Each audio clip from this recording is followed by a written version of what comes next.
We're having a lot of conversations around people that have experienced this space and want to help friends and family, because we all know someone who's hurting. We all know someone who's having a hard time.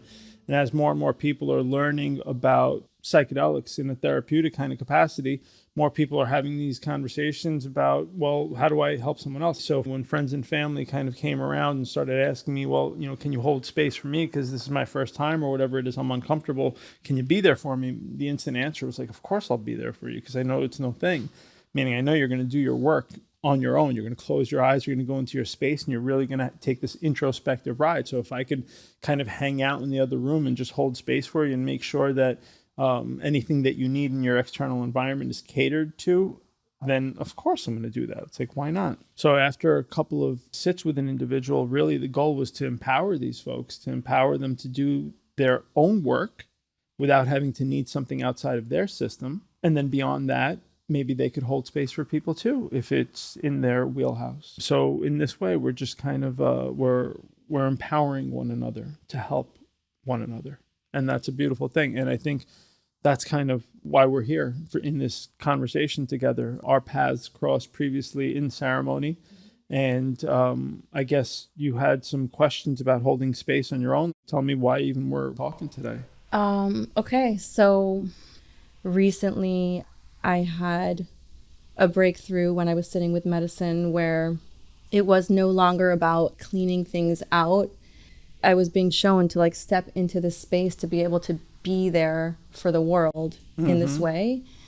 And hard to deny that, isn't it? It feels like it's like a responsibility. It's a responsibility. Like I can't say no. I know I can do it. Right. Before going to medicine, I have a lot of ability to hold space for people. That's always Call it what it is. Love. Love. You got a lot of love. Love and share. compassion. Yeah, and empathy and acceptance. What I've experienced in holding space for others was that there are two ways to do it. There's one way to do it outside of the room, so to speak. So the person, just like you and I have experienced kind of working with psilocybin on our own, nobody external to us, right? We just kind of go into our space, close eyes, and follow the protocols basically that are kind of there for us to keep everything safe and on the rails. All right, so why do they need us really? Well, a lot of times the first time around for someone, there's a lot of unknown, right? There's a lot of fear. They don't know how they're going to respond. They don't know what the space feels like. They just want they want the assurance that there's somebody there, that if they need something, they can kind of call out and someone's going to be there to address their external environment for that period of time. And after we demystify that, let's say the first time around, once that individual has the comfort and confidence knowing that, hey, everything kind of happened internally, I didn't really need anyone external to me, then they have the confidence to, let's say, possibly do the work on their own. But for that very first time, what's important is that we show up for people just to literally hold their external space. And that doesn't take much. In fact, it takes very little. It's kind of the less is more approach. Meaning, we don't want to influence their journey. And we know that the power of suggestion is very real, especially when somebody's going kind of, into this kind of higher awareness. They're very open, right? They're so open, and we're holding space for them externally so they can continue to foster that openness, because they know that, hey, there's someone out there that if I need some water, if I need some tissues, I could just call out to my friend, they'll bring it to me. So it helps them tune out that external environment and really sink inward. And so now they don't have to think about it, and they don't have to interrupt their journey to get up and get anything because they know they have a hand. So now they're willing to open up, right? They're basically saying, okay, I don't have to worry about the external environment. Now I'm just going to close my eyes. I'm going to look inward, and I can do that because I know the outside world is safe for me for this period of time. And so they sink inward. And what happens is they really open up, right? They're really kind of trying to go deep. They're trying to address their intention. And now they're really open. So in this state of openness, it's very important that we don't influence their space with our stuff. And our stuff could be subtle. It could be energetic.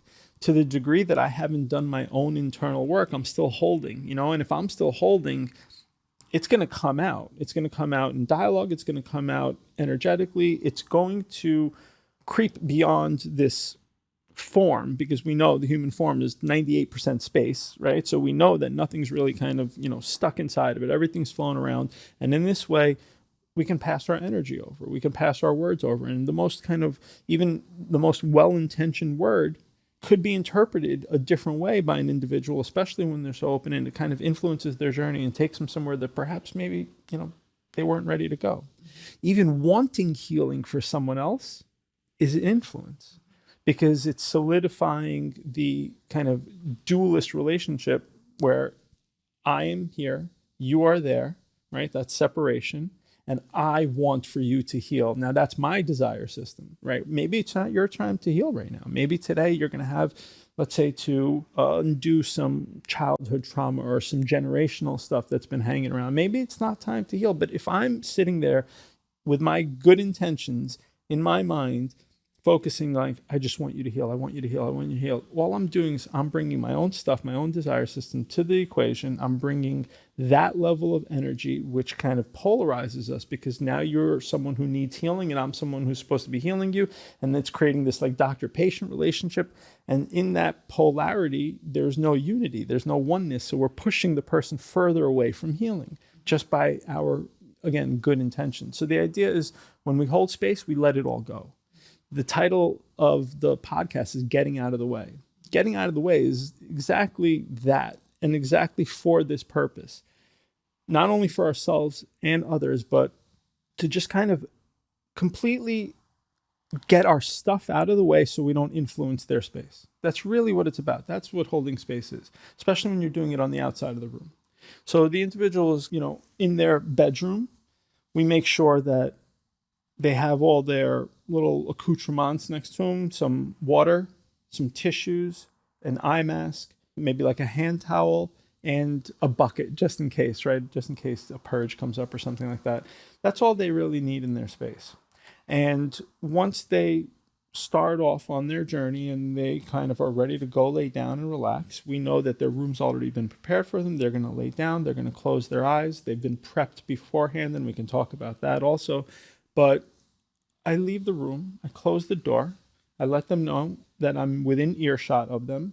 And every 45 minutes or an hour or so, I'm just going to knock on the door gently, open the door, check on them, make sure they don't need anything, and step right back out.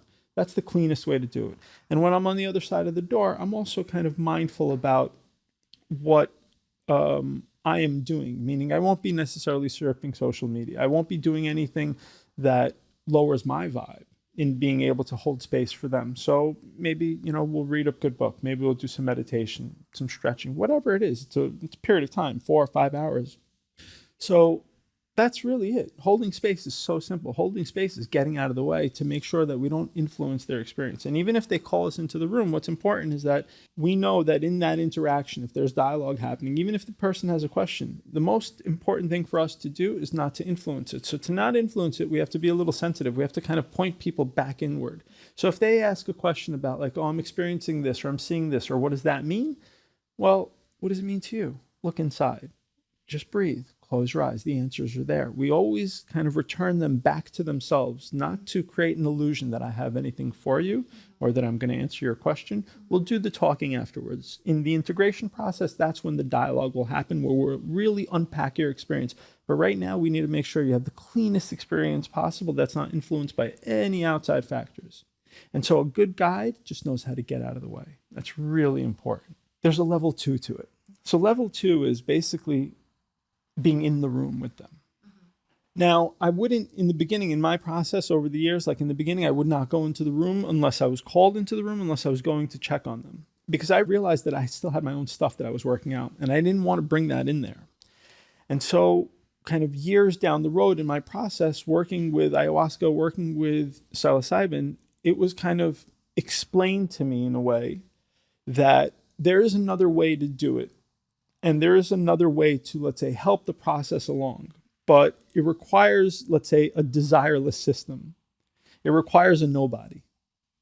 And if one can empty themselves out of all their stuff, of all their kind of egoic kind of attachments, their sense perception, all of it, if one can kind of bring that meditative quality to themselves and experience it within themselves, then that individual perhaps can lend that chill to another.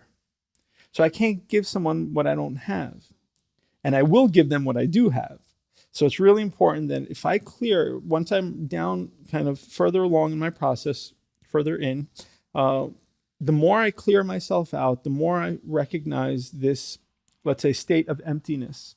Then at a time, perhaps it's appropriate, and again, this is at the traveler's discretion, because we give them kind of all the options that are available, and then they choose a path that they feel is most conducive to their kind of inner work. I'll offer them the opportunity to basically have their ceremony, but I will kind of come in and I'll sit in the room and I'll just meditate. And I'll find my own kind of emptiness. I'll find my own chill, and I'll lend that vibe to the room. I'm not telling anyone to do anything with it. I'm literally coming in there to bring a very specific vibratory quality to the space that might aid and assist their ability to have a clean journey. And that's kind of the second way to do it, to actually be present in the room with them. But if I'm going to do that, I have to make sure my hands are clean. I will obviously always allow the individual's intelligence to guide the way. I'm not saying my way is better than your way. I'm not saying I'm going to kind of superimpose my method onto the way you thought you were going to have your journey. I'm saying, no, these are just all the available tools at your disposal right now. And I am just one of those tools. I'm just, let's say, a vibration. And if you want that vibration in the room, great. At any point in time, you want me to step out of the room? No problem. No hard feelings. I'm not, here to elicit any type of outcome. I'm not even here to want your healing. If you choose to heal, you will heal. I will just bring a vibration into the room that will allow whatever you want to happen. I will help it along. And that's it, really. So there are these two kind of ways of doing it. Music is an important factor sometimes. If the individual has been properly coached on breathing, because it's critical, right? We know the breath is going to carry us through the experience of plant medicine and the experience of life at large, right? If we're not breathing, if we're getting caught up, we're going to have a hard time. We're going to start stressing. Our body's going to get tight, the whole 9 yards. Not necessarily the most pleasant vibes. But if we are able to find our breath, if we come back to our breath, we know that we cool out, we calm down, everything relaxes. The chemistry that the brain throws out is completely different. The whole game changes when we're taking these nice deep breaths. So no matter what happens in our environment, so long as I'm breathing, I'm going to maintain my kind of space for myself, and I'll be better equipped to handle the outside world. So we definitely do a little kind of coaching around the breathing beforehand. We definitely do a little bit of a reminder about the temporary nature of everything. Everything comes and goes. Some people feel like, oh, I'm going to get stuck in a moment, especially the first time around. I'm having this really profound experience. Oh my gosh, what if I get stuck? What if I don't come back? What if I lose my mind? All these things. And then they start breeding, this little kind of cyclical wheel of paranoia. And that's really tough to get out of. Sometimes we see this happening because we see that they've kind of, let's say, lost their breath, or they're having some type of physical response where we see there's some discomfort. So we always just kind of return the individual back to the breath. Always let's find our breath, and we'll even breathe together. We'll take a nice deep breath just with them so they can kind of sync up with our breath. And then again, once they come back to the breath, everything relaxes. They're able to, let's say, allow the journey to progress. And the reason we're pointing at this again is beforehand, we do a little bit of coaching around the fact that everything's temporary. Every moment in the ceremony is temporary. Every moment in life is temporary. It comes and it goes. It shows up, it informs us, and it passes. The only thoughts that don't go are the ones we hold on to. When we start clinging to a thought and we start clinging to it in the mind, whatever we hold on to in the mind expands. And if I'm busy dealing with this kind of expanding thought in my mind, I'm not allowing the next element of the experience to come. So that's why we talk about surrender, and why surrender is such a key word in this space. It's about letting it go, like letting it go, whatever it is, because it'll be replaced by something else. A good moment's going to go, a tough moment's going to go. You just find your breath and everything is going to pass. It's going to unfold the way it should. And this is what we remind them in ceremony. And the third thing is intention. And again, this is like the prelude to the ceremony, because this is the conversation we have to have. We have to kind of work on the breath, the temporal nature of everything, And number three, which is kind of number one, which is the intention. It's like, why are you doing this in the first place? What do you want? Why are you here? Much like you were asked, right, on one of your earlier journeys, like, why are you here? What's going on? And that intention is very important to the ceremony. We know this from experience, you and I, to remind the individual how to use intention. Basically, within their ceremony, sometimes it's very easy to get caught up in the beauty of it all. And we've seen some, really beautiful, magical visions, and they're very captivating. And they're of a quality that I'm not experienced or used to seeing in my day-to-day life. So as soon as I'm seeing, let's say, this, beautiful cascading kind of geometric rainbow in front of me, it's very easy to get caught up and get lost in it and be like, wow, this is gorgeous. I've never seen anything like this before. But we remember our intention. We say, okay, you know what? This is a beautiful image, but I'm here to heal. And as soon as we remind ourselves of our intention, what happens is it kind of recalibrates the experience to a, let's say, more direct path to that intention. So those are the three kind of fundamental elements for the traveler. It's have your intention. You don't have to repeat it over and over in mind. And it doesn't have to be so specific where there's no room for some fluctuation, some change. It has to be general. It can't be too specific. So a proper intention should be general. To use some examples, I want to heal. I want to open my heart. I want to undo some, let's say, historic drama. Whatever it is, it should be general enough where the higher intelligence that we're tapping into can navigate the car more appropriately, but towards a direction that we provide. And we work on the breathing. We generally will take some deep breaths with the individual beforehand. Some people don't even know what a deep breath is. A lot of the times we're walking around and we're breathing kind of very superficially with the top third of our lung, and it's almost like this almost quasi hyperventilation. We're not really kind of in the breath because we're too much in the mind thinking about everything that's going on. So it's very important beforehand to just kind of do a little coaching around the breathing and to help folks understand what a proper 3-compartment breath is, how it feels, where it feels. We start drawing our breath, our shoulders expand, then our rib cage expands, and then we feel our diaphragm kind of rise up a little. That's one proper inhale. And if we watch it, there's a little pause before the exhale happens. The exhale happens, we feel the diaphragm drop, the rib cage contracts a little bit, shoulders slope in. And again, before the lungs want to draw in the next breath, there's also a little bit of a pause. When we're paying attention to the breath, we see all this. When we're paying attention to the mind, it's completely neglected. Meanwhile, how important, right? The breath stops, the whole game ends. So the idea is we do a little coaching with the breath so that they know what a proper 3-compartment breath is, because it's going to be very important for them to keep breathing and maintain that connection to breath throughout the experience, because it's not a place of the mind. It's a place of kind of receiving. And when we're receiving, we don't need to think, which means that it's a good time to get out of my head and just be with my breath. So the intention, the breathing, and just reminding that, hey, everything's going to pass. And when it comes to psilocybin specifically, it's like, 5 hours is the arc of the experience. It's almost like clockwork all the time. At the 5th hour, everybody's wrapped up, done. There's no hangover, occasional little headache. At that point, maybe some Tylenol, Advil, whatever the individual wants, which is rare. But ultimately, after 5 hours, it's a wrap. So we know it's going to pass. And we just have to remind folks of this. So that's kind of the pregame. The intention, the breath, and the temporary nature of it all. That's the pregame. The actual sit itself, again, we can kind of stay out of their space just to tend to their external environment to make sure they know they're safe and they have a friend.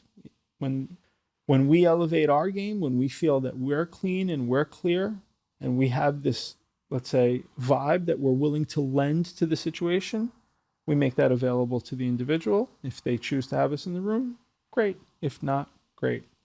We touched on music for a second. Music's important sometimes. When the individual is having a proper, let's say, introspective experience, you'll know, you'll feel it, you'll see they're just calm and laying there in bed and just breathing and relaxed. There's no twisting, there's no turning, there's no shortness of breath. You really feel where they're at and you feel everything smooth. I don't need to do a thing. That's when I kind of just step away. I don't even ask them if they're okay. I don't even want them to hear my voice. And another type of experience is the individual, let's say, is short in the breath. They're twisting, they're turning. You see that there's a level of discomfort. And it feels like friction. It feels like perhaps they're resisting something that's happening. And we've experienced this, you and I, right, individually. So we know what that looks like. We know what that feels like. And without being in the head, when we're just vibing, right, we just feel where they're at. We could really get a sense of where the individual is at in their experience to know if we need to lend anything else to the space. And at that point, it might be as subtle as me kind of sitting down in meditation, just bring that vibe, but maybe perhaps the moment requires something a little more pronounced. So at that point, I'll say, is it okay for me to play some music? If I see the person's caught up and if I see and feel resistance and friction, I want to help them if they are willing. So I'll say, would you like some music? And if they say yes, I have one specific playlist, but ultimately there are a few that are kind of out there. One of them, which is cool, it was put out by Johns Hopkins. It's classical music. And it's really great because music has a rhythm to it, has a cadence, it has a flow. And when the individual is caught up in a moment, they're not experiencing the flow because they're caught up in their mind. So they're in this kind of moment of friction, let's say. So what happens is as soon as we play the music for them, right away, they hear the music and they get caught in it for a moment, right? Because instead of looking inward, now all of a sudden there's an external cue getting their attention. They hook on to the music and the music's going from the first note to the last note, which means it's a progression. So what happens is when they sync up their hearing to this progression, they progress. They get into the flow, they get into the rhythm of it. So the music has a great way of kind of just snapping them out of that moment where they're caught in this cognitive kind of feedback loop. And now they just relax for a minute. They say, oh, what's that sound? They catch the sound and the music just carries them from the first note to the last. Next thing you know, they're on the next kind of stage of the journey. So it has a way of helping people kind of like nudge them back onto the path of surrender, back on the path of the temporary nature of stuff, as opposed to getting caught in this one moment. So I'll play music if I feel that it's appropriate after I ask the individual. So I have to feel it first. If I feel it, then I'll ask the question, because again, I hesitate even speaking in the space. And then if they say yes, boom, I put it on. And I remind them beforehand. They say, hey, listen, if we're playing music at any point, you want the music to stop, you say music stop. You want me in the room? Let me know. You want me out of the room? Let me know. I'm not here. This is a judgment-free zone. I'm here for you, just holding space for you. Have it any which way you want. So I make sure that they don't have any qualms about telling me how they want the next kind of hour to unfold. So again, music at their request. And if I feel, again, the music has done its job, I'll shut it off. I really feel my way through it. And there's no textbook that I follow other than kind of these little guideposts that we're discussing right now. It's all about the moment. The data, all of the data is just contained in the moment. Me and you can come up with really cool kind of hypothetical situations, and I'm happy to do that. But ultimately, it doesn't have the same flavor and feel as the actual moment that we both share with, the individual. And in that moment, we will know in our chest. I'm pointing kind of at my heart. That's where we know, not necessarily the intellectual comprehension. It's the feel of it all.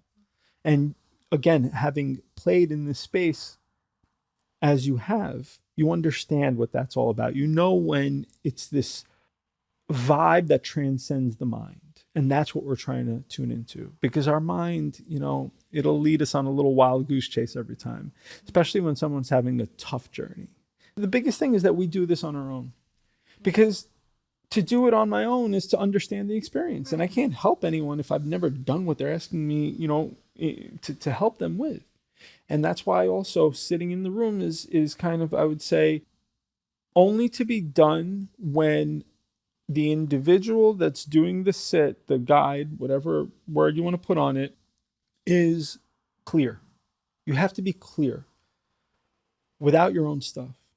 Even if you had a tough morning, if you're normally kind of clear and really kind of, zoned in all the time, but you had a rough morning, you had a tough morning, make sure you clean that out before you get into the room.